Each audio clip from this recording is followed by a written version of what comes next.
কি ହେଲା কি পেন্ডা কিল্লো जानू आम घर आम भल पाइबा विषय समस्त जानी देले তা মা মোর এবে কি করি এলো चल आम घर छाड़ी पळेबा তো মুন্ড ফুন্ড ঠিক আছে না নাইলো তো ভাই যু প্রকার লোক জানিও বলে মতে ঠিয়ারা আন্দো নাইলো মা মু তো ধরি যাই পারিনি किस तमे मो दिल घर छाड़ी आइबोनी हेले तमे मते भल पाउनो কাঁদলানো জিবা জিবা জিয়া ঘর ছাড়ি জিয়া তুলে 2 ঘন্টা পরে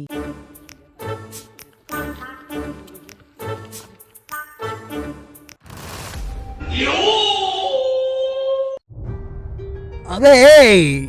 ବିଲେଇ ଆଖି ବୁଜି ବୁଜି କ୍ଷୀର ପିଉଛି ଆଉ ଭାବୁଛି ତାକୁ କିଏ ଦେଖି ପାରିବେନି ମାତ୍ର ସେ ଭାକୁଡ଼ା ବାୟା ବିଲେଇ ଜାଣିନି ଯେ ତାକୁ ସମସ୍ତେ ଦେଖୁଛନ୍ତି ଆଉ ସେ ଭାକୁଡ଼ା ବାୟା ବିଲେଇ ହଉଛୁ ତୁ ତୁ କି ଭାବିଛୁ ତୁମ ଭଉଣୀ ଧରି ପଳେଇବୁ ଆଉ ମୁଁ ଜାଣି ପାରିବିନି ନାଇଁ ନାଇଁ ନାଇଁ ବେ ତୁ ଭୁଲ ଭାବୁଛୁ ତତେ ଆଜି ଆମେ ସୀମା କରିବୁ भाई भाई से मते गुणिया करी धरी पळुला मु किछ जाने ओ मुंडो अबे ए साला को हाणो बे